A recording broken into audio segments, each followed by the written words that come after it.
Bienvenidos a esta videoconferencia Descifrando el Vaticano. Soy Ari Gualdí Ramos Díaz, corresponsal desde Roma y el Vaticano para la edición en español de Aleteia.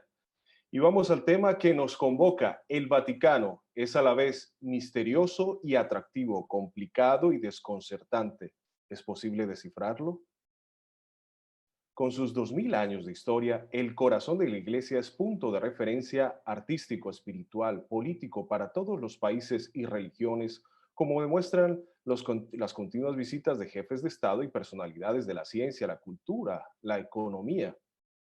Es la institución más longeva del planeta y a la vez la más enrevesada, repleta de organismos y misterios difíciles de descifrar. Entonces, ¿es posible descifrar el Vaticano? Veamos qué piensa el mismo Papa Francisco, interrogado por un vaticanista con experiencia. Escribir sobre lo que usted hace, lo que usted dice es muy fácil. Lo mismo yo creo que mejor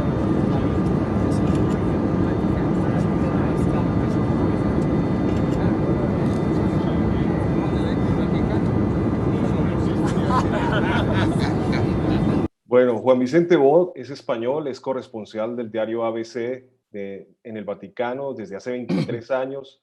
Ha trabajado por 13 años como corresponsal en Bruselas y en Nueva York. Ha escrito varios libros, El Papa de la Alegría, Píldoras para el Alma, 33 claves del Papa Francisco.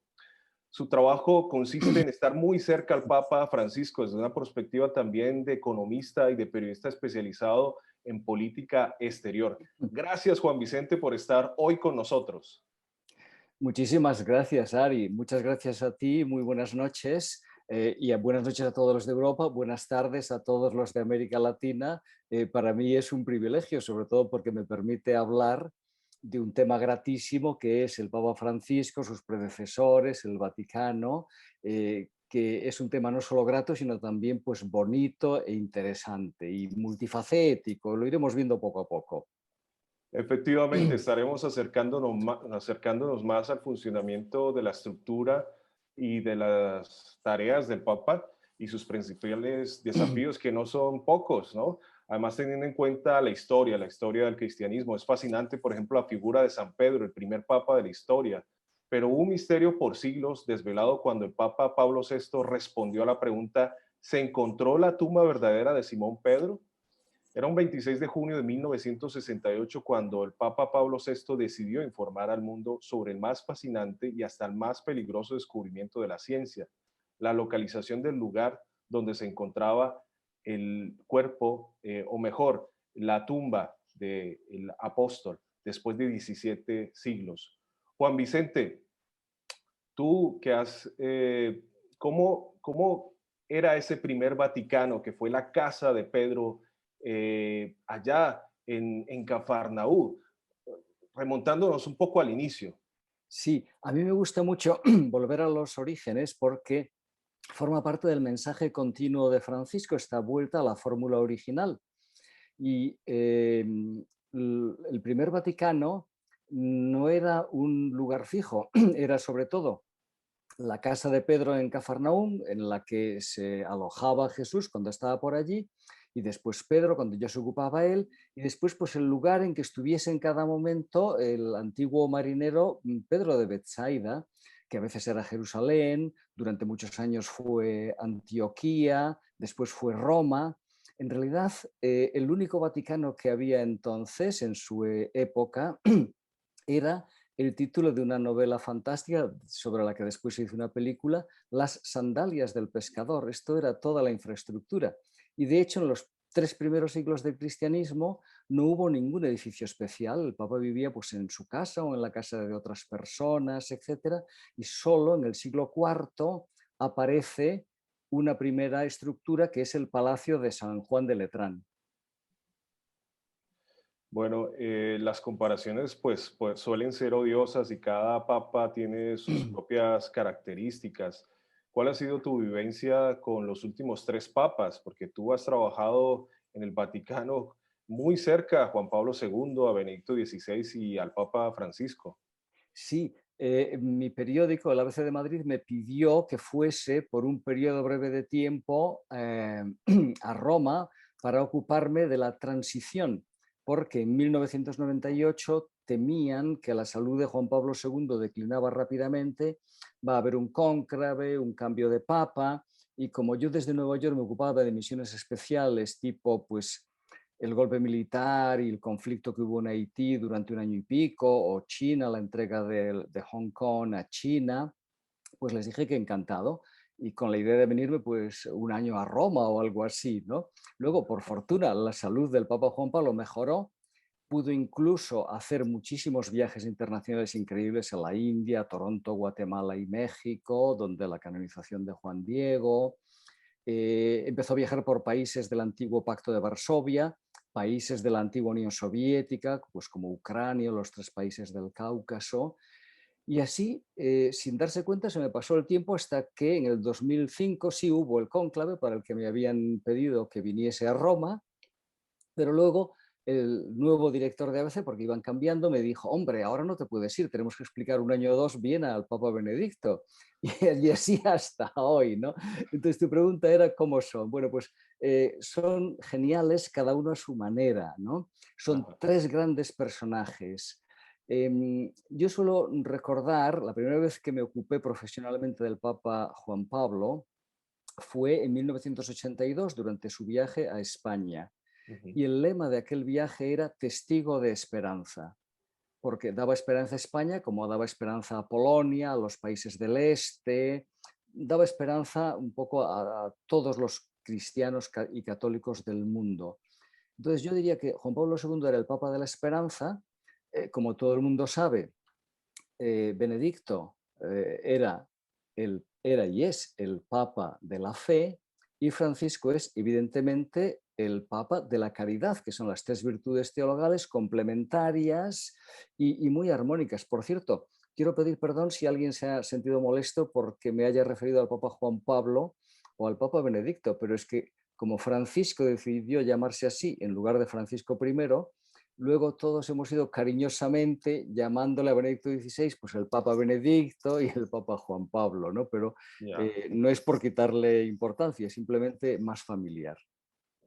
Exacto, estamos en un ambiente familiar. De hecho, esta conversación tan amena es como una extensión Sí. de nuestras ensaladas allá en el restaurante, un restaurante cerca a Santana, a la parroquia Santana, con Juan Vicente, donde, por ejemplo, en esa parroquia tan pequeña, el Papa hizo su segundo discurso. El primero lo hizo a los obispos, a los cardenales del conclave, y el segundo, y digamos el primero con los fieles, fue ahí en esa parroquia y el Papa hablaba de misericordia. Porque tú hablabas ahorita de misericordia, de que esa la, la característica del Papa Francisco. Entonces mi pregunta es, querido Juan Vicente, eh, ¿para quién escribiste y por qué escribiste este libro? Bueno, este libro, a diferencia de los anteriores, que eran sobre el Papa, es sobre el Vaticano. Entonces lo he escrito y le he dado ese título, Descifrando el Vaticano, para personas que tienen cariño al Papa Francisco y a los papas, interés por lo que sucede en el Vaticano, pero que muchas veces sufren desconcierto porque el Vaticano es muy icónico y por lo tanto es un manantial de noticias falsas, fake news, que ahora son absolutamente inevitables. Entonces lo escribí para ayudar a las personas a entender qué sucede allí y a ser capaces de distinguir las noticias verdaderas de las falsas, simplemente porque, viendo, por ejemplo, el nivel de cada documento o explicando un poquito la mecánica, lo que está mal planteado se detecta enseguida. Entonces, es un libro para todo tipo de personas con interés por los papas y por el Vaticano, que quieran salir de esa confusión o de esa manipulación que a veces hay en torno al Vaticano. Y en segundo lugar, también para periodistas jóvenes que se ocupan del Vaticano, porque llevamos muchos años aprendiendo todos.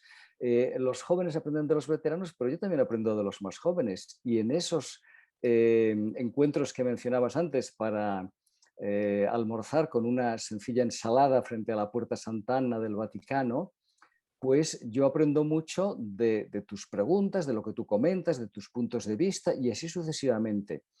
Entonces, como llevo casi 10 años ayudando a aterrizar a los nuevos vaticanistas y cada vez había más que me pedían, oye, esto tienes que escribirlo en un libro, pues le he dado forma sistemática y es una especie de pequeño manual sobre cómo informar del Vaticano y sobre algunos aspectos elementales de periodismo, ¿no? Y luego, pues todo el mundo me lo ha agradecido mucho porque no hay nada parecido. Hay 1000 guías turísticas del Vaticano, pero nada que explique cómo funciona. Efectivamente, efectivamente nos has dado luz a los vaticanistas más jóvenes y sobre todo que un manual que, digamos, es poco frecuente encontrar. Para mí ha sido un grato texto. Yo lo he descubierto poco a poco, pero veo que hay que aplicarlo. La práctica será un poquito más compleja, pero, por ejemplo, tú hablabas de las falsas noticias y hay pocas fuentes o fuentes, digamos, que necesitamos que sean nuestros puntos de referencia para evitar esas falsas noticias.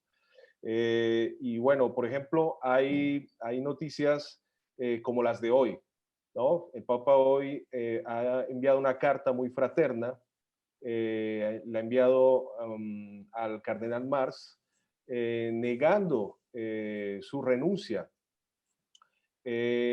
Parte de esas falsas noticias es decir que el Papa, eh, digamos que está haciendo que hay un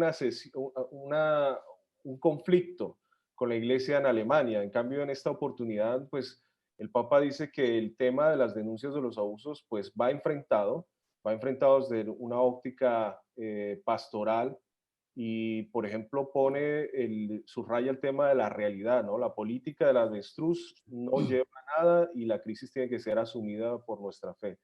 Entonces, Juan Vicente, ¿qué significado tiene este espaldarazo del Papa a un obispo que ha dado un me da culpa público por lo que no se ha hecho en la iglesia para sanar las heridas de los abusos?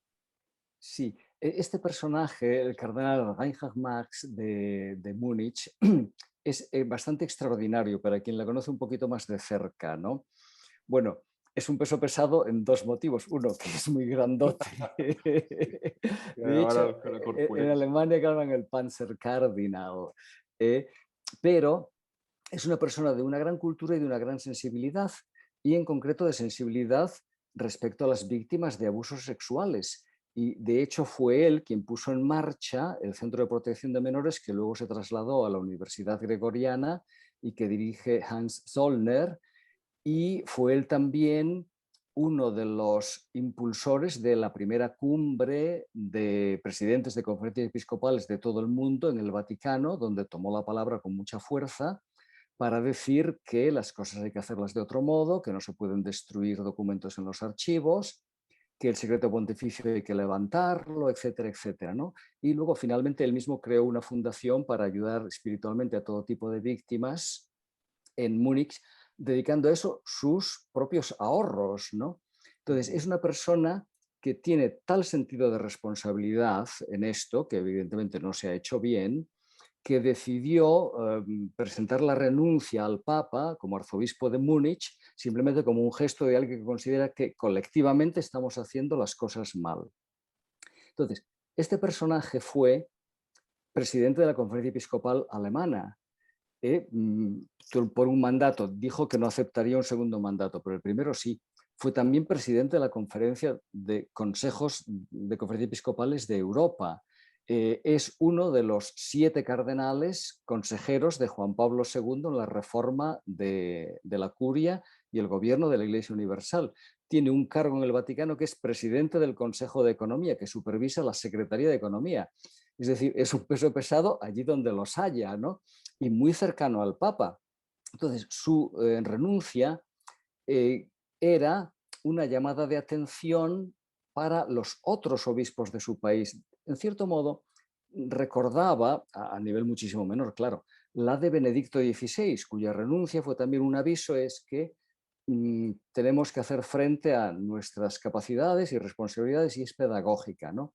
Y por eso la carta de hoy del Papa es tan cariñosa, coincide tanto con el análisis que había hecho el cardenal Marx de la situación de que la responsabilidad es colectiva, es Ujú. individual por parte de la persona que comete un abuso o del obispo que lo encubre, ¿no? Pero es colectiva también a nivel de conferencia episcopal porque no se han hecho suficientemente bien las cosas en todos estos años. Este tema lo conozco, perdona que hable de mí, porque No, no, no, al pero contrario, para lo eso es. conozco desde 1993. Cuando Ajá, era corresponsal en Nueva York, ajá. hubo una Jornada Mundial de la Juventud en Denver, Colorado, a la que vino Juan Pablo II. Fue quizá agosto más o menos. 3 semanas antes, el Papa, Juan Pablo, escribió el primer documento de la historia de un papa sobre abuso sexual de menores. Era una carta de unos 10-12 folios a los obispos de Estados Unidos, donde se habían descubierto varios escándalos y se veía que el problema era más profundo de lo que parecía. Entonces, en ese encuentro con los jóvenes hubo, aparte, un encuentro con la diócesis de Denver que estaba dirigido a Estados Unidos, donde el Papa Juan Pablo dijo que esto no puede ser así, que esto hay que cambiar. Me parece que recordaba esto de que el que escandalizaron a estos pequeñuelos más le valdría que se atease al cuello una rueda de molino y se echase al mar o algo así, ¿no? Que decir, es un Ujú. tema muy Sí, serio, es un tema pero serio. también difícil de resolver. Y yo pensaba, bueno, estamos en el 93, esto les va a llevar 5 o 6 años, o quizás 7, ¿no? Pero bueno, para el 2000 estará arreglado. Y resulta que no, que en muchos países se ha ido abordando con excesiva lentitud y aunque en Alemania van por delante de otros países, el cardenal Marx ha dicho, no señor, estamos yendo muy lento, no estamos ayudando suficientemente a las víctimas, tenemos que asumir responsabilidades, yo asumo la mía y pido la renuncia. Y el Papa le contesta muy fraternalmente, bueno, tú haces lo mismo que Pedro de Bethsaida, ¿no? Que un día le Ya. dijo a Jesús, apártate de mí que soy un hombre pecador. Y mi respuesta para ti es la de Jesús a Pedro, que es apacienta mis ovejas. Con lo cual, Karl Marx inmediatamente ha dicho que sí, que él sigue ahí y que seguirá dando la batalla en los 3 frentes, o sea, como arzobispo de Múnich, como secretario, vamos, presidente del Consejo de Economía del Vaticano y como consejero personal del Papa. Efectivamente, el Papa está muy concentrado en dar batalla al tema de los abusos y ha enviado una comisión apostólica que analiza este fenómeno en la Arquidiócesis de Colonia. Juan Vicente, ¿son estas señales de una renovación dolorosa pero necesaria en la Iglesia? Sí, porque esto es necesario corregirlo, curarlo y pasar página. Y, por desgracia, no se pasa página ni se vuelve a la normalidad hasta que se ha terminado de ayudar a la última de las víctimas.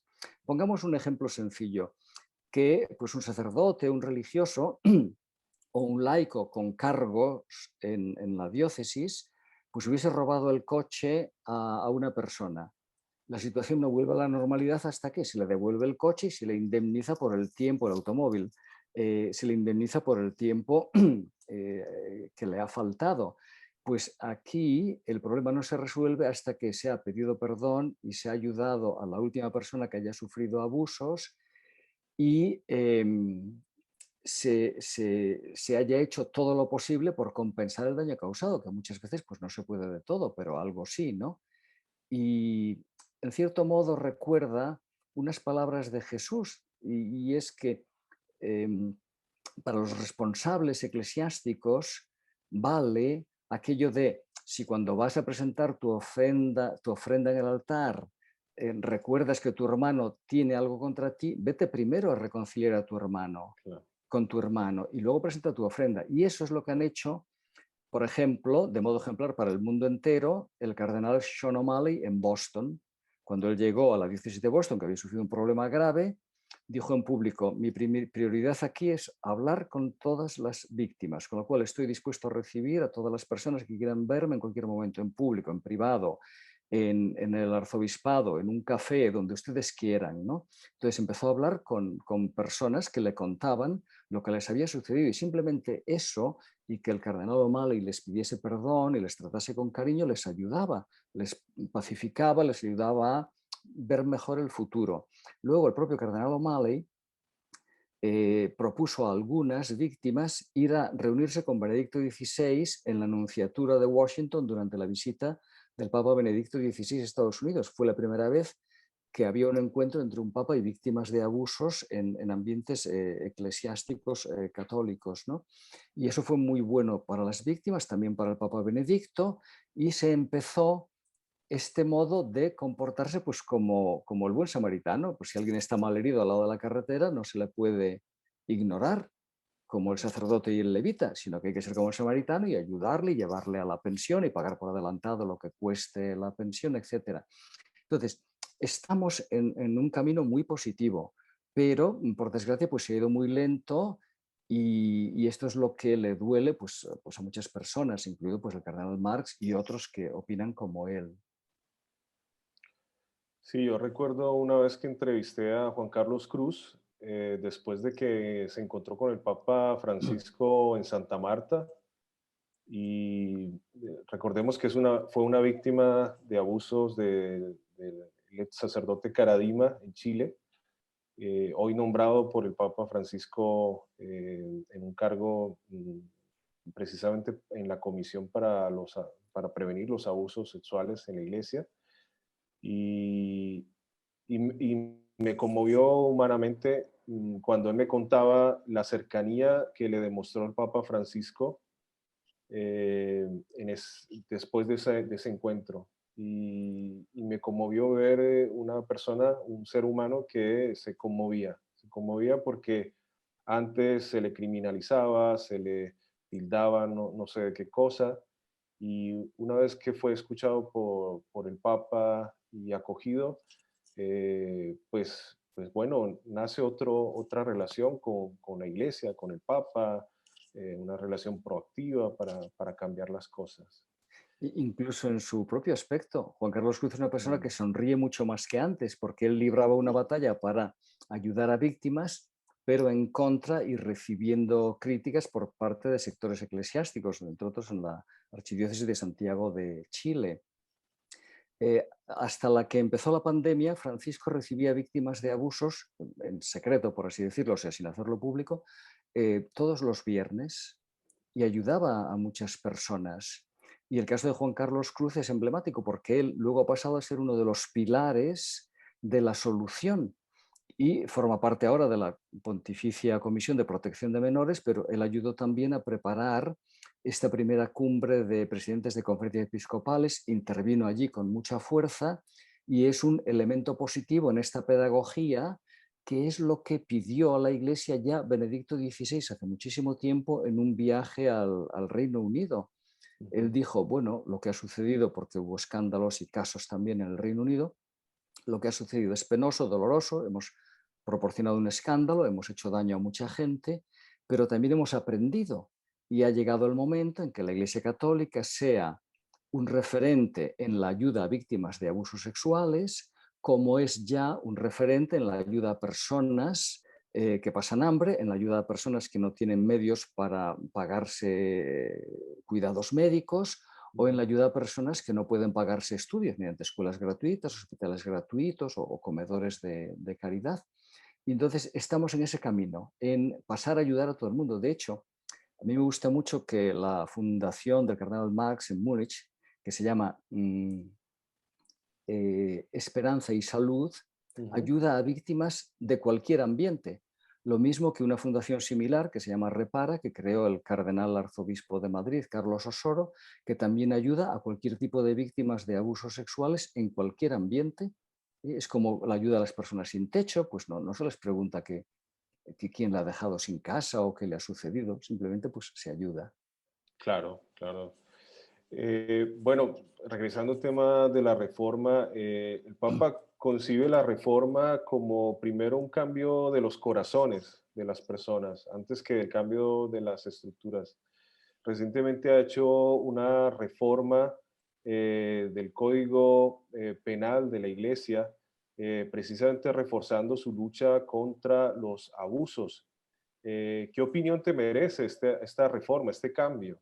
Bueno, esto es un cambio muy importante porque hacía pues 40 y algo años que no se tocaba el Código de Derecho Canónico Y este cambio en la sección penal lo que hace es incorporar las normas que ha ido creando el Papa Francisco mediante constituciones apostólicas. Cambia el enfoque.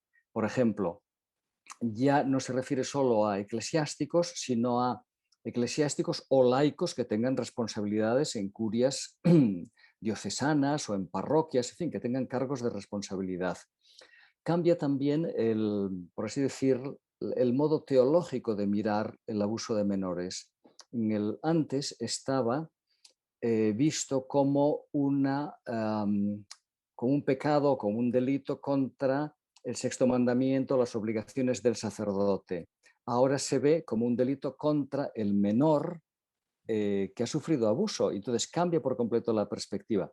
Por cierto, que cada vez el Papa y en la Iglesia se habla menos de abuso sexual de menores, se habla simplemente de abusos, porque se ha ido viendo que también han sufrido abusos personas mayores, lo que se llama adultos vulnerables o adultos que están en una situación de dependencia de otra persona, como ha sido el caso, por ejemplo, de seminaristas en algunos lugares, etcétera, ¿no?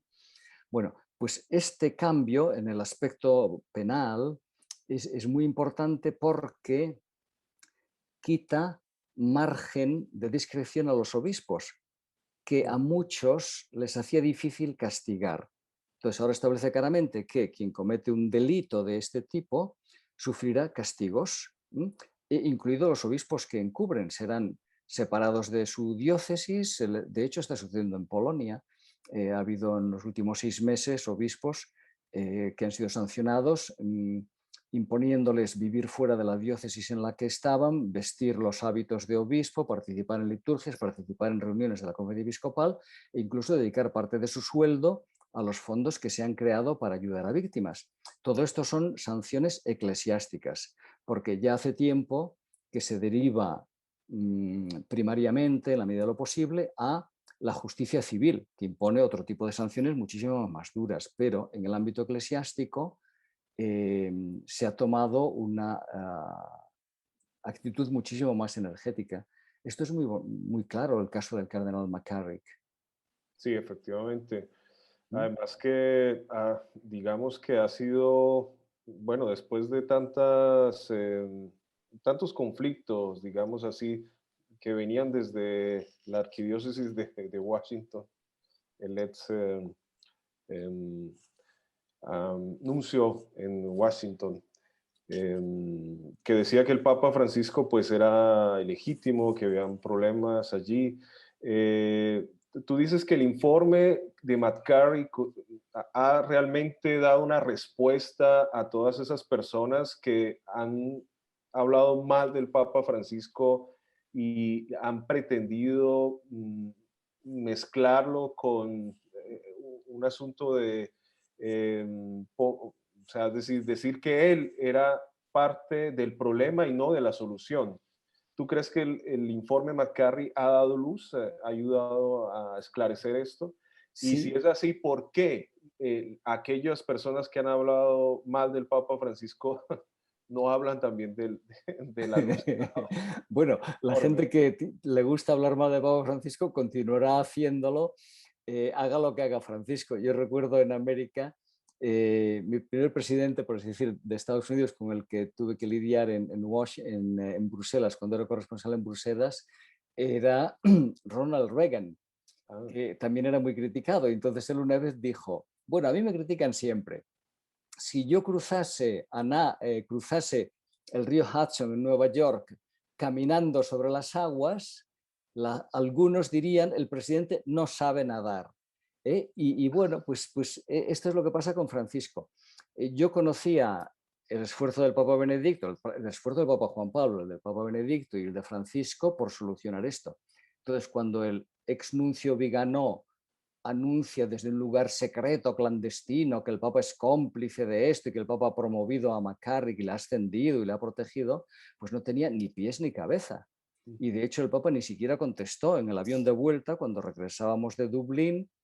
Nos dijo, yo no tengo nada que comentar a esto, ustedes son periodistas, investiguen los hechos. Entonces descubrimos enseguida no solamente que había mentido el nuncio Vigano acusando al Papa, sino que él mismo había defraudado a sus hermanos, había sido llevado a juicios por ellos por robo de parte de la herencia, había sido condenado y obligado a devolverles una parte, y luego pues se ha dedicado un poco a la guerra de guerrillas, acusando al Papa de todos los males del planeta. Pero pues es una persona que es muy incoherente, porque en el propio informe de McCarrick se descubre primero que Francisco no solamente no le promovió ni le protegió, sino justo lo contrario, fue el que, en primer lugar, le expulsó del cardenalato y unos meses después, cuando se reunieron más datos sobre otros delitos cometidos por McCarrick, le expulsó del sacerdocio.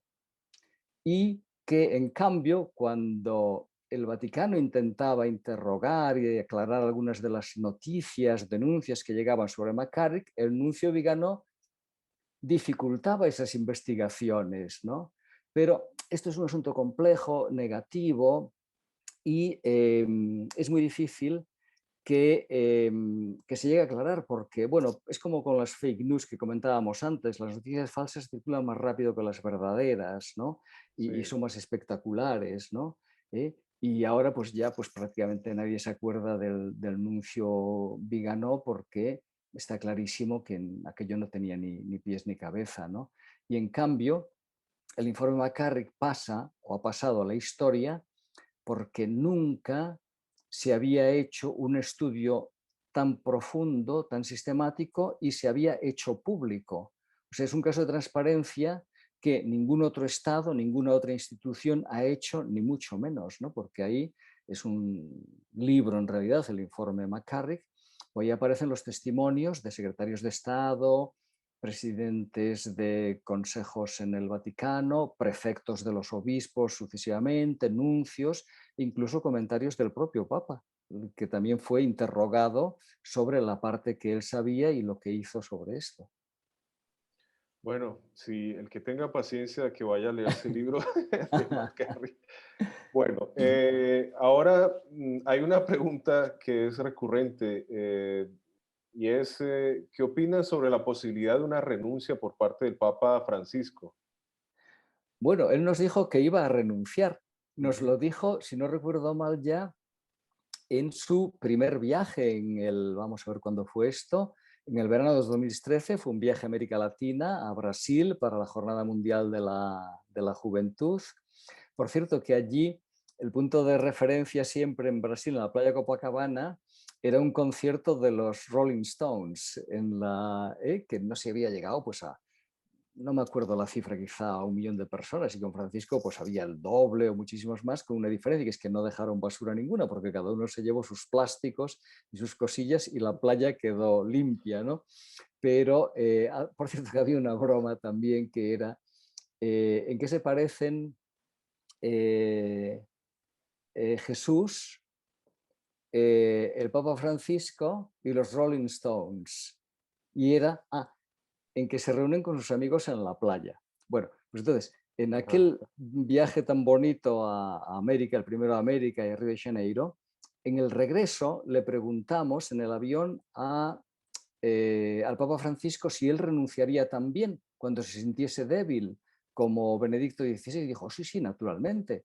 Esto ya forma parte de la tradición y de la normalidad en la Iglesia, con lo cual el momento en que yo sienta que me faltan las fuerzas, pues haré como el Papa Benedicto. No lo haré, nos dijo, en un momento fijo, al cumplir determinada edad, etcétera, sino en ese momento en que note que me faltan las fuerzas. Entonces, a nosotros nos quedó muy claro, pero como en cada viaje hay periodistas del país visitado que no han escuchado lo anterior, muchos le volvían a preguntar. Entonces tuvimos como 3 o 4 años al principio del pontificado en que él repetía una y otra vez que él renunciará. Pero de momento, asombrosamente, sus fuerzas siguen prácticamente intactas, tiene 84 años, cada día hace el trabajo que agotaría a 2 personas de 42 años, digamos, si se dividiese por la mitad. Y sí, tiene esa dificultad para caminar y a veces la ciática le ha obligado a cancelar algunos actos, ¿no? Sobre todo a principios de este año, pero se le ve muy decidido, muy enérgico, muy contento y muy seguro de lo que hace, con lo cual yo no preveo renuncia en el corto plazo. Dice que no regresaría a Argentina, que pasaría sus años finales Sí, en Roma. sí, sí. Esto es una broma que él ha hecho, pero con Francisco hay bromas que es su modo de comunicar, es una Ajá. broma y demás, pero sí, ha comentado eso, que no volvería en Argentina, pero como una broma, dicen, porque ya he vivido bastante en Argentina, ¿no? Es como cuando al principio del pontificado, no sé si fue el primer año o el segundo año, Ajá. renovó su documento de identidad y su pasaporte argentino. Ah, sí, sí, sí, sí. El Y primer año, entonces, fue el primer sí, fue año, el sí, primer sí. año, ¿no? Sí, Y sí. entonces alguien le preguntó, ¿por qué ha renovado su documento argentino? Y dice, ah, porque estaba caducado. Pero bueno, Claro. es porque le gusta viajar con una persona civil normal, y por supuesto tiene pasaporte diplomático como los cardenales y los altos cargos del Vaticano, Efectivamente. pero como le gusta viajar con sus documentos y tener las cosas en orden. Sí, bueno, es una de las cosas que se le admiró desde el inicio, que no le gustan los privilegios, anda en un auto blue, azul, Sí, normal, como que el que sí, tendría un trabajador normal en el Vaticano, sí, sí, sí, que usa sus zapatos ortopédicos, su cruz sí, de metal, el anillo del pescador no es de oro, en fin, o sea, sí, sí, sí. Es todo de, muy sencillo. es todo muy sencillo, ¿verdad? De hecho, vamos, ya es hora un poco de introducir las preguntas de nuestros queridos lectores, que al final nosotros estamos aquí por ellos, así que es válido ahora mismo lanzar la pregunta, una pregunta desde Perú. Escribe Diana Celi. Bueno, los felicito por la organización de este webinar con un periodista tan prestigioso Oh, por y que ha favor. realizado una extraordinaria labor en el Vaticano. Juan Vicente, tienes fans en Perú. Y bueno, Diana nos dice, ¿qué retos ve para la iglesia con el Papa Francisco con esta pandemia que ha afectado al mundo de manera tan profunda?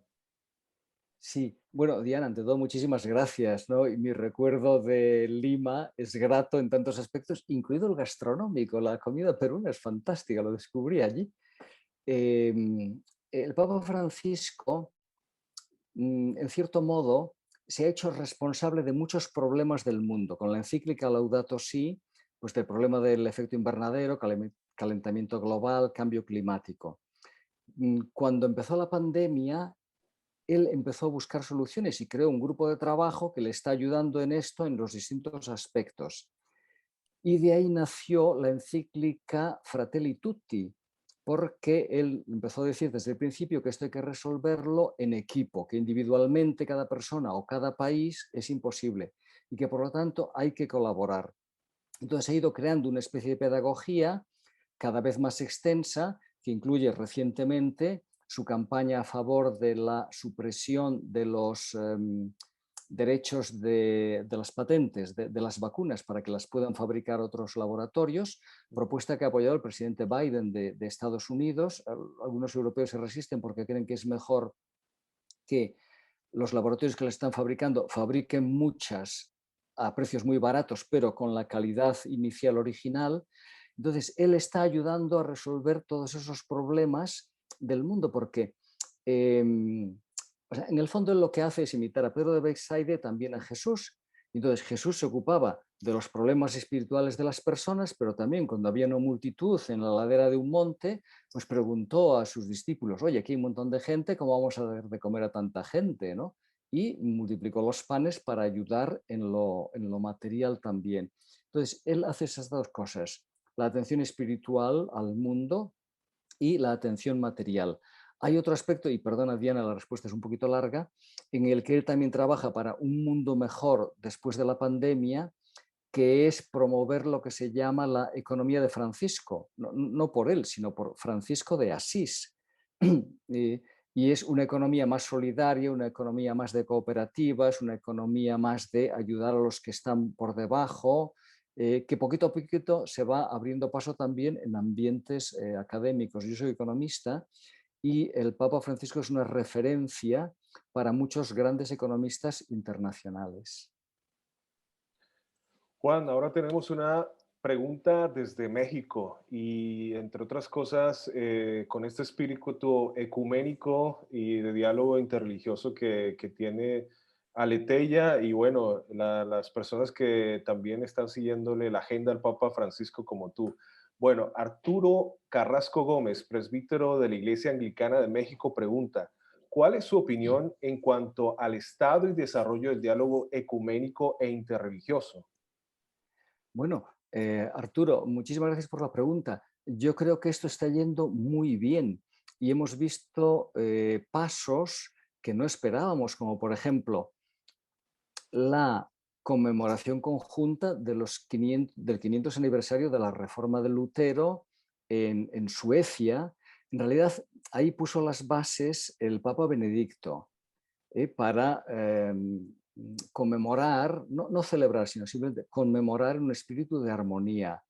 Y el Papa fue recibido como un héroe en Suecia para aquel encuentro y pues no sé cuánto tiempo después, quizá 1 o 2 años después, en un viaje a Ginebra, fue recibido por el Consejo Mundial de las Iglesias también pues como un auténtico héroe, ¿no? Bueno, es en cierto modo como le reciben las otras religiones también, los budistas, los musulmanes. Conocemos este documento firmado en Abu Dhabi, capital de los Emiratos Árabes, el primer documento conjunto con el gran imán de Al-Azhar, el primer documento, por así decir, cristiano-musulmán sobre fraternidad humana, ¿no?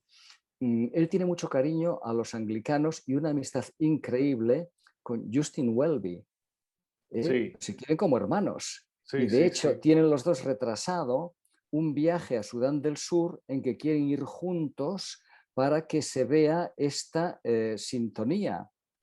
Y los aprecia muchísimo cuando ahora la pandemia ha roto todos los ritmos, ¿no? Pero al principio y hubo varios viajes relativamente cercanos de Justin Welby y se hacían bromas. Recuerdo una vez a la salida, el jefe de la iglesia anglicana contaba, sí, me ha dicho que tenemos que enseñar a todos a ser más dialogantes. Incluso me ha contado un chiste sobre eso. Entonces, pues le preguntaron, ¿cuál es? ¿No? Y entonces, no, Francisco me preguntó, ¿sabes en qué? Perdonar esto, el chiste es un chiste así un poco pues, de medios eclesiásticos, no hay que entenderlo mal, ojo, ¿no? Ya, ya. Pero contaba Welby. Me preguntó, ¿sabes en qué se diferencia un liturgista de un terrorista? ¿No? Con el terrorista se puede negociar. Entonces, que no tenemos que obsesionarnos demasiado con grandes debates litúrgicos, sino que, bueno, pues el cristianismo se resume en una línea, ¿no? Amarás a Dios sobre todas las cosas y al prójimo como a ti mismo, ¿no? Con lo cual, pues muy bien, pues hay distintos modos de hacer las cosas y de verlos, y la Iglesia anglicana, pues es ejemplar en tantísimos aspectos de misioneros, etcétera y demás, y el Papa la ve con muchísimo cariño. O sea que muchísimas gracias, Arturo. Podemos decir que el Papa nos sorprende con sus gestos. Hay gestos del Papa que, digamos, tienen un significado tan fuerte que para algunos es una grata sorpresa, para otros, en cambio, digamos que se le caen los brazos porque no conciben que un Papa haga determinadas cosas, ¿no? En tu experiencia, Juan Vicente, ¿qué gesto del Papa a ti particularmente te ha sorprendido? De los, por así decir, gestos inesperados. Inesperados, así. Que- A mí me ha sorprendido que él organizase un viaje a Myanmar para ir allí a defender a los Rohingya. Los Ujú. Rohingya es una minoría musulmana en Myanmar, antes se llamaba Birmania, que ha sido violentamente expulsada, echado a Bangladesh, que es un país musulmán, pero no los recibían bien. Muchos vagaban en barcos y nadie les hacía caso, solamente les defendía Francisco, que hablaba de ellos. Lo que yo no me esperaba es que fuese allí a hablar con el militar que ha causado este desastre y que lo está causando ahora de nuevo para decirle que no podía tratar así a la gente. Entonces ha logrado como unos 2 o 3 años de tregua y ahora va a peor. Este vídeo que estamos viendo es también muy significativo. Es una superviviente del campo de concentración de Auschwitz, una señora polaca que le mostró el número que llevaba tatuado, que le tatuaron en el brazo cuando llegó allí. Me parece que tenía 2 años o 3, iba con su madre. Su madre era polaca, quizá de la resistencia polaca o algo así, y es de los últimos supervivientes. Es un gesto conmovedor, ¿no? Sí, Eh, a mí me ha llamado también mucho la atención en esa línea de armonía mm, el gesto con los dos rivales en la guerra civil de Sudán del Sur, a donde quiere ir desde hace 3 años, ¿no? Y, mira, me parece que son esas las imágenes. estas son las imágenes, sí. Sí, esto más vale verlo.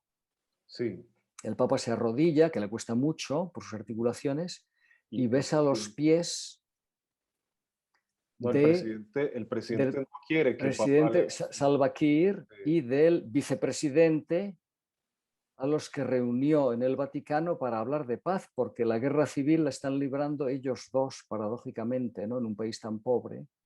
Bueno, esto es muy doloroso para el Papa. El Papa nunca se arrodilla en la misa porque tiene problemas de articulaciones y Claro, eso le duele muchísimo, ¿no? Y verdaderamente esto fue totalmente inesperado y yo nunca he visto a nadie que haga esto, ¿no? O sea, ninguna persona, ¿no? Y a mí me dejó sin palabras porque se puede ver cómo le cuesta levantarse y cómo le ayudan. Es que para él esto es un suplicio, ¿no? sí, sí, sí. Y, Nosotros estábamos en la oficina de prensa sí, y muchos periodistas se quedaron con la boca abierta. sí, sí, Todos sí, esperaban el gesto, no sí, estaba en el sí, programa, sí, repetimos. sí, sí, no, fue verdaderamente asombroso, ¿no? Sí, Me parece que es la primera dama, no estoy seguro, ¿no? Eh, y Sudán del Sur es un país enormemente pobre, bueno, que ha tenido muy mala suerte desde su independencia por este conflicto, y el Papa pues ya no sabe lo que hacer para ayudarles y vuelca todas sus energías, como las volcó también en Colombia durante 2 o 3 años, como al principio se volcó en lograr una armonía entre Cuba y Estados Unidos, que reanudaron las relaciones diplomáticas en la época del presidente Obama. Después Trump ha echado agua fría a todo esto y se perdió el buen impulso, ¿no? Pero él es muy reconciliador, ¿no? Y esto es enormemente pedagógico para todos, ¿no? Tú hablaste ahora de Colombia. Efectivamente, el Papa en República Centroafricana ha impulsado el proceso de paz y ahora mismo están en la mesa de diálogo y se ha creado ya una primera fase de un acuerdo que se espera se concluya al final, eh, o sea, con un cese al fuego definitivo y con un proceso de reconstrucción del país. Algo similar con lo que pasó en Colombia durante la visita del Papa Francisco, cuando el Papa dijo, voy a Colombia, pero firme la paz. Sí, sí, sí, sí. Y Y yo de recuerdo, no, Juan Vicente, dime, sí, tú recuerdas muy bien esos gestos que tuvo el Papa Francisco para que los colombianos vieran que la paz es posible. Por ejemplo, en Villavicencio, ¿te acuerdas esta sí, misa sí, con este sí, sí, Cristo con los sí, sí, brazos rotos, mutilado, sí, sí, sí, mutilado, y el Papa ahí tuvo varios gestos? Yo quiero que por favor tú los sí, comentes, sí. sí. Bueno, ese era un encuentro enormemente cristiano, Ujú. porque había personas que habían perdido a sus familiares a causa de la violencia, personas que habían perdido familiares asesinados por la guerrilla, personas que habían perdido familiares asesinados por los militares o muertos en atentados, etcétera, ¿no? Y era en un clima de reconciliación, que es lo difícil de crear. En realidad el Papa jugó antes de ese viaje para presionar a que hubiese el acuerdo previo. Decía, no, no, yo iré, pero cuando os hayáis puesto de acuerdo para que ya sea irreversible, no quiero ir antes, etcétera, ¿no? Y allí pues lanzó ese mensaje fortísimo y los testimonios que hubo fueron también pues inolvidables, ¿no? Porque en realidad quizá lo más cristiano es perdonar a nuestros enemigos, ¿no? O sea que, claro, el mandato del amor, pues es fácil con las personas buenas, ¿no? Pero no es nada fácil con las personas malas, ¿no? Y lo de amad a vuestros enemigos es algo que le cuesta a cualquier persona y, claro, madres que han perdido a sus hijos, etcétera, ¿no? Y esto fue enormemente positivo, no solamente, por supuesto, para Colombia, pero también como un mensaje al mundo de cómo tenemos que llevarnos entre nosotros, ¿no? Y es el mensaje pues, que ha ido llevando también, como mencionabas, a la República Centroafricana y que sale en la Fratelli Tutti en un nivel no bélico, no militar, por así decirlo, que es el de la polarización. O sea, hemos llegado a un modo de mantener debates políticos o sociales que es muy insultante, muy agresivo, muy crispante, ¿no? Entonces, esto hay que calmarlo para recuperar la paz de los espíritus, ¿no? Que es lo que él quiere que haya en todas las sociedades y por eso pues, en los países que sufren conflictos internos, que por desgracia pues, son muchos, ¿no? Sí, se decía que, bueno, esta también era una, sabes que los milagros en la iglesia son, hay que esperar varios años y todo eso, pero después de la visita del Papa Francisco, después de esos 3 días, no hubo ningún muerto, por ejemplo, en una ciudad como Bogotá. Entonces significaba que era un pequeño milagro, Sí, una señal que sí, posiblemente era, o sea, que los colombianos podían seguir sí, adelante en sí, el sí, proceso de sí, paz sí, y sí, era sí. una señal de esperanza.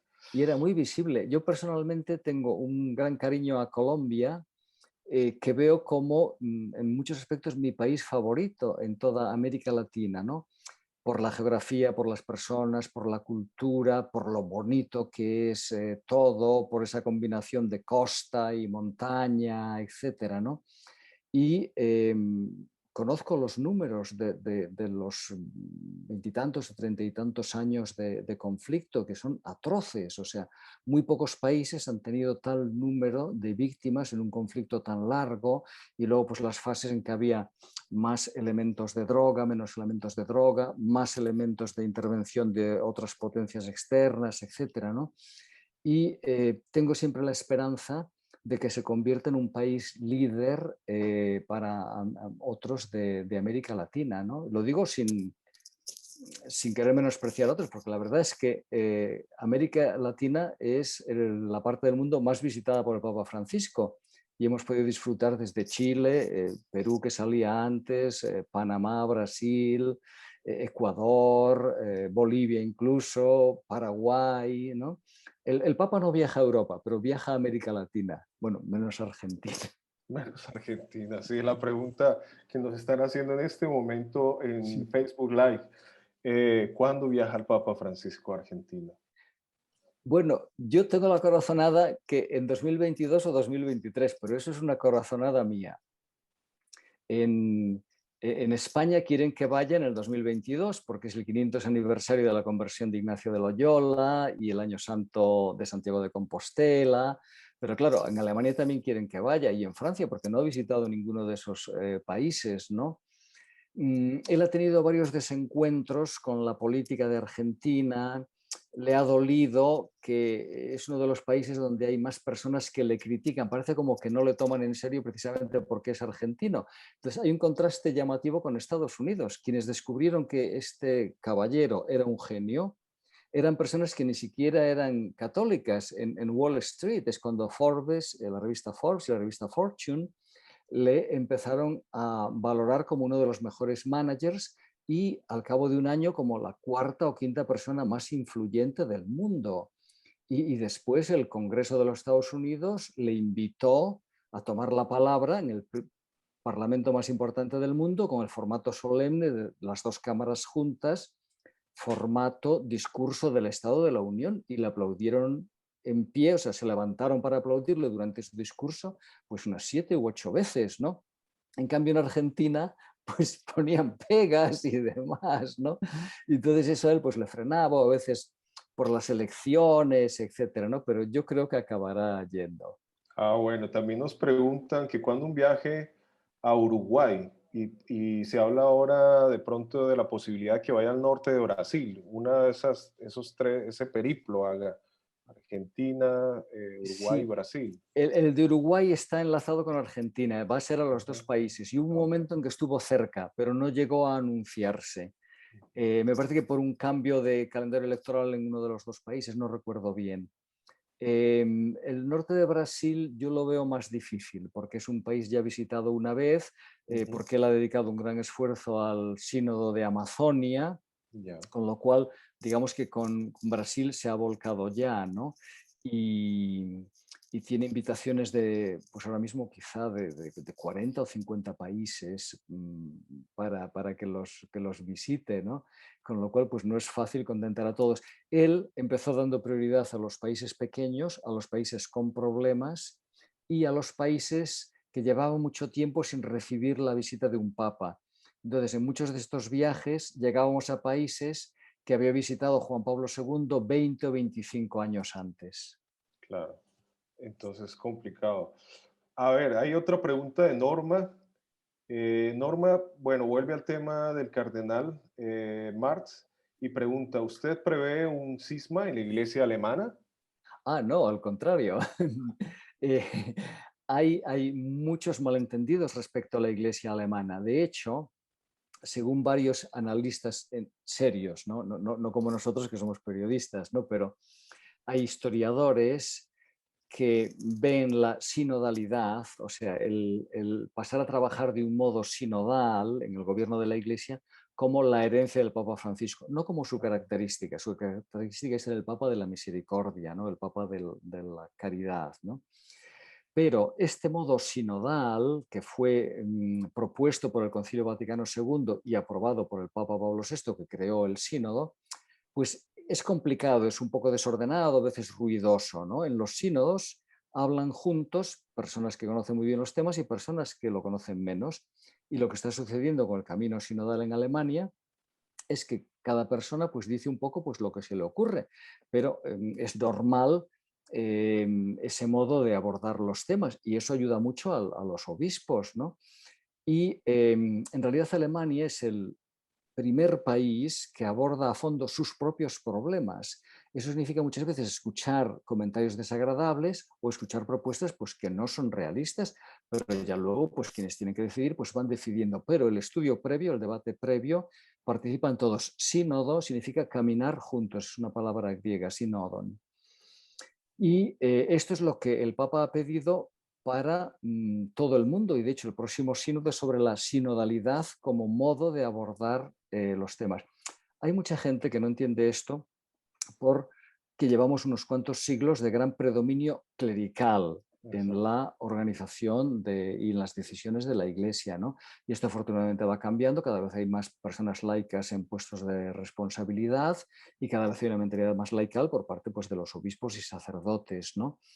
Y esto se incorporará al modo normal de abordar y de estudiar los temas, ¿no?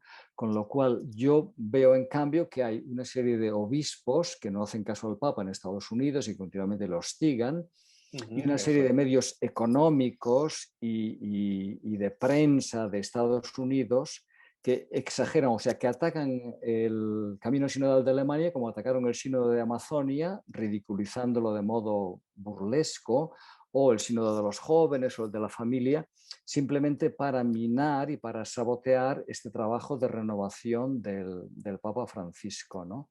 Pero poquito a poquito esta transición se hará y pues se escuchará un poquito a todos y luego se toman las decisiones pues con mejor conocimiento, pero sin caer ni en errores doctrinales, ni en errores históricos, ni nada parecido.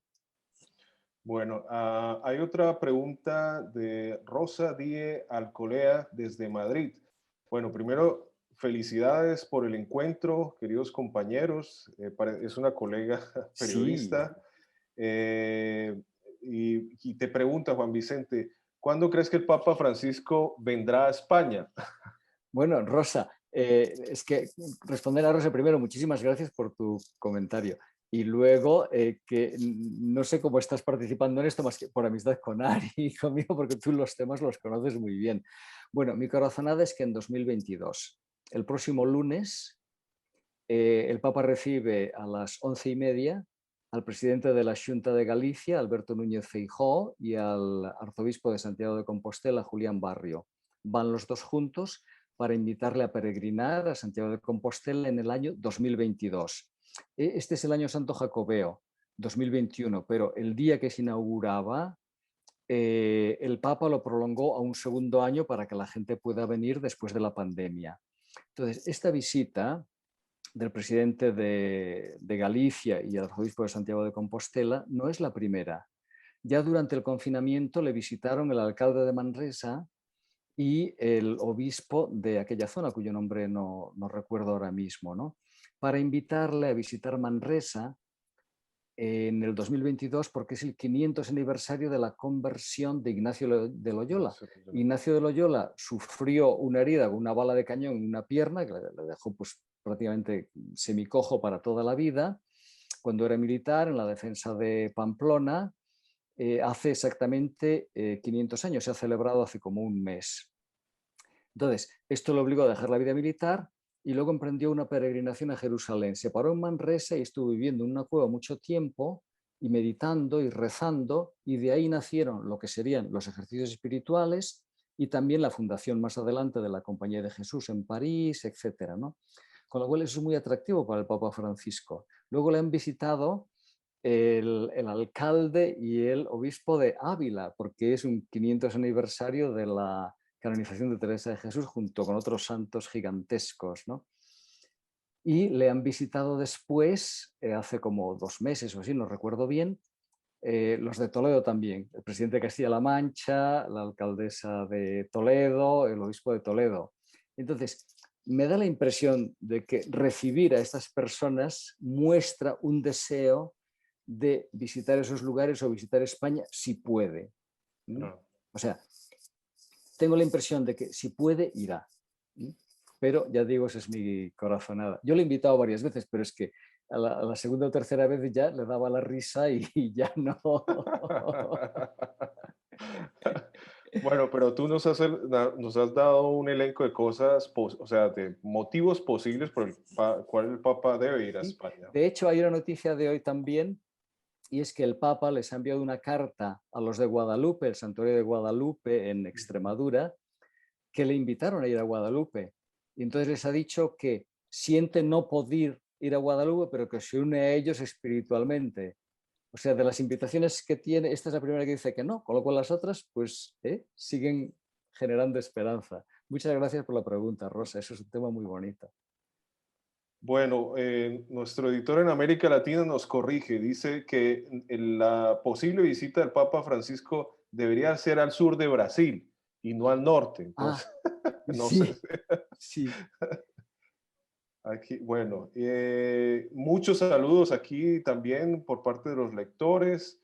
Una conocida tuya, probablemente Dolores Mazón, te Ah, sí, saluda. sí, claro. Sí, pues qué Dice, alegría, Dolores. Sí, sí, que sí. tengo muchas ganas de leer tu libro.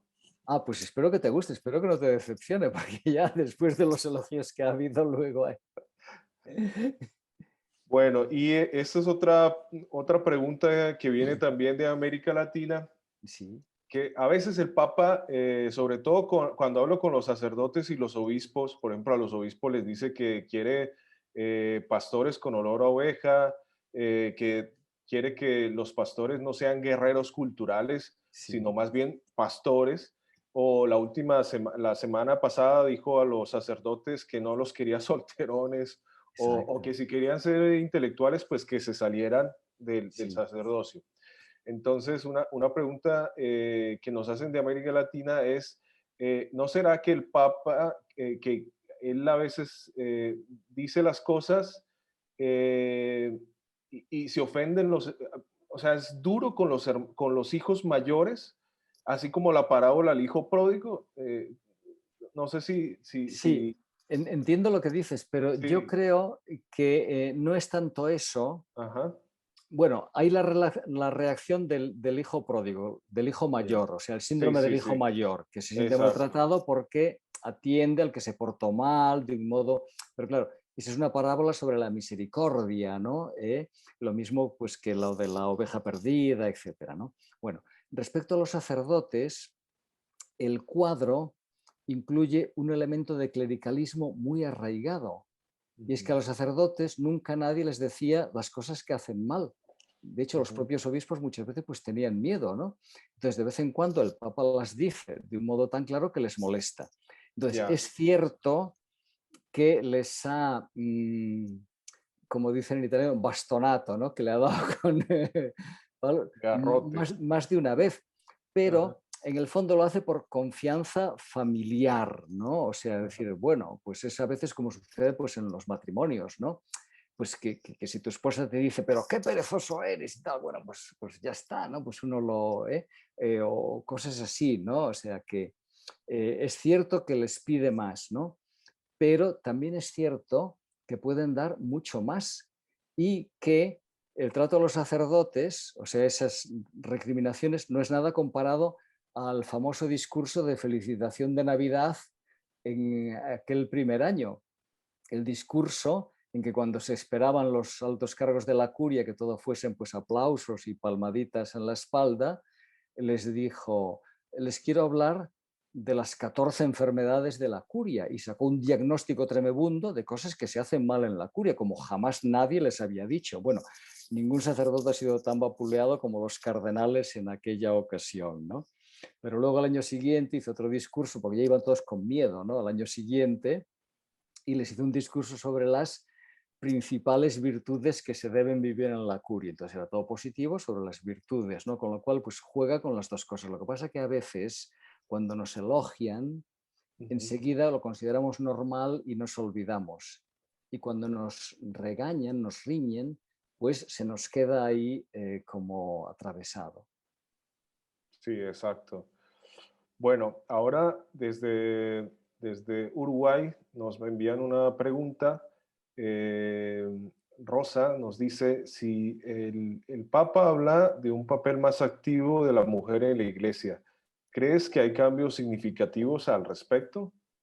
Sí, bueno, Rosa, esta pregunta es importantísima porque llevábamos muchos siglos en que no se vivía el estilo original. O sea, Jesús de Nazaret, en su contexto histórico, era un rabino, pero era un rabino muy distinto porque, en primer lugar, era un rabino itinerante en lugar de estar en su casa, ¿no? Y era un rabino que llamaba maestro, ¿no? Rabí significa maestro. Y en los evangelios lo hemos citado como maestro, ¿no? eh, no estaba en su casa recibiendo candidatos a recibir su enseñanza, sino que iba y llamaba a personas que estaban con las redes, allí arreglando las redes en la playa de Lago Tiberíades, ¿no? Y también era muy distinto porque tenía discípulos y discípulas y caminaba con ellos de ciudad en ciudad, etcétera. O sea que había una participación muy bonita de las mujeres. La primera persona que descubre la resurrección es María Magdalena, le encomienda, le encarga que lo diga a Pedro y a los otros apóstoles. O sea, había una relación de trabajo en equipo que ahora afortunadamente se está recuperando. Empezó Juan Pablo II con los primeros nombramientos, muy despacito, después aceleró un poco el Papa Benedicto y el Papa Francisco lleva ya tiempo nombrando cada vez más mujeres para altos cargos en la curia vaticana con mucha naturalidad y entonces abriendo terrenos de responsabilidad. Eso es parte de la cura del clericalismo. O sea, el Sínodo de Amazonia, por ejemplo, en sus conclusiones incluye una mayor responsabilidad de los laicos. Y entonces el Papa está venciendo resistencias antiguas, por ejemplo, ha establecido ministerios laicos para las mujeres que en la práctica se vivían ya en todo el mundo, pero como algunos sacerdotes no dejaban que las mujeres lean o que las mujeres ayuden en ceremonias litúrgicas, pues ha creado sus ministerios específicamente para decir, bueno, señores, esto ya no se puede negar, ¿no? Y si miramos el Vaticano, pues hay muchas mujeres en puestos de responsabilidad. La más reciente y llamativa es Nathalie Becard, que es la Ujú. secretaria, perdón, la vicesecretaria del Sínodo de Obispos, que tiene voto en el Sínodo de Obispos. Y luego, pues, teólogas para la Comisión Teológica Internacional, en muchos departamentos, el número 3 del departamento es una mujer, religiosos, laicos, familia y vida, etc. En el Consejo de Economía, que por cierto preside el cardenal Marx, la mitad de los cargos son mujeres, son economistas muy prestigiosas o managers muy prestigiosas, bueno, simplemente están ahí por su capacitación profesional, ¿no? Como en pues muchos otros puestos de responsabilidad. Francisco fue el primero que tuvo como viceportavoz a una mujer, una compañera extraordinaria, Paloma García Ovejero, antigua vaticanista de la COPE.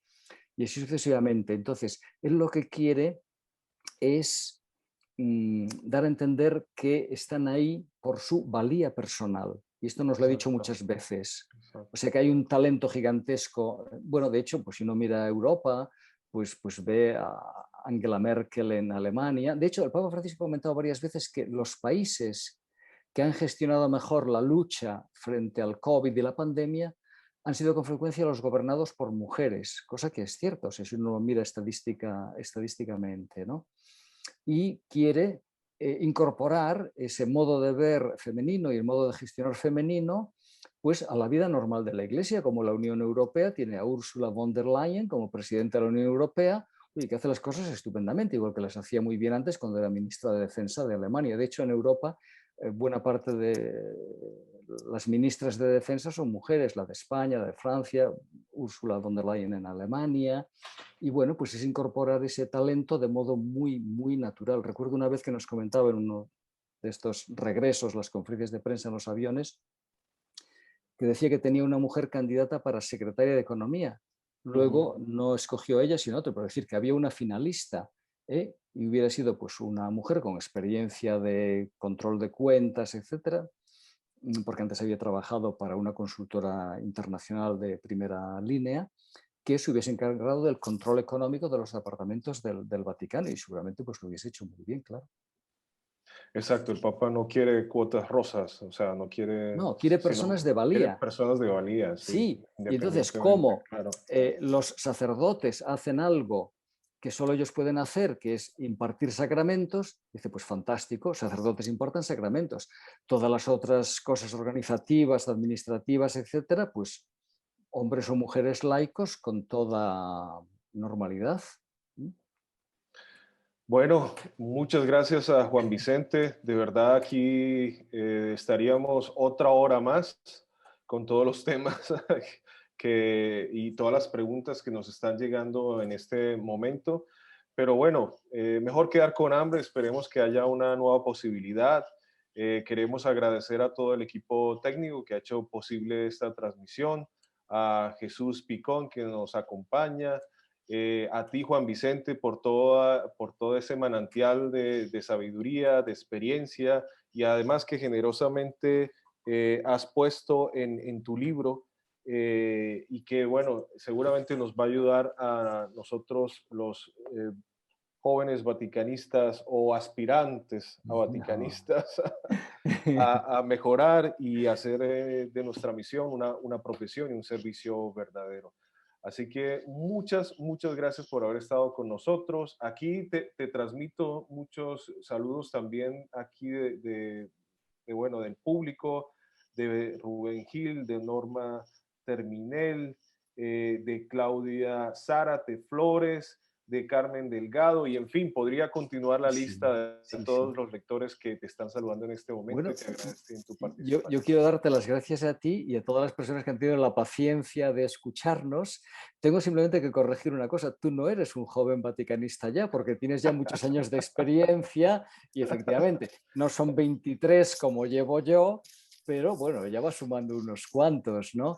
Bueno, Y sí. yo estoy muy agradecido por la paciencia de todos ustedes y por la oportunidad de hablar de estos temas tan gratos. O sea que el agradecimiento es mío. Gracias, Juan Vicente. Yo me quería hacer el joven, entonces, Bueno, entonces sí. pero bueno, como decía Juan Pablo II, si estás con los jóvenes, eres joven. Sí, Entonces, efectivamente. exacto. Bueno, entonces, de nuevo, muchas gracias. Buenas noches a todos. Buenas tardes a América Latina. Y les invitamos a hacer live al Facebook de Aleteia, a conectarse con el Instagram de Aleteia y a estar en sintonía para nuevos webinars porque Aleteia trabaja para ti y aquí hay un equipo que está pensando nuevos temas para ti, amigo y amiga lectora y lector. Buenas noches a todos, buenas tardes a todos. Gracias de nuevo.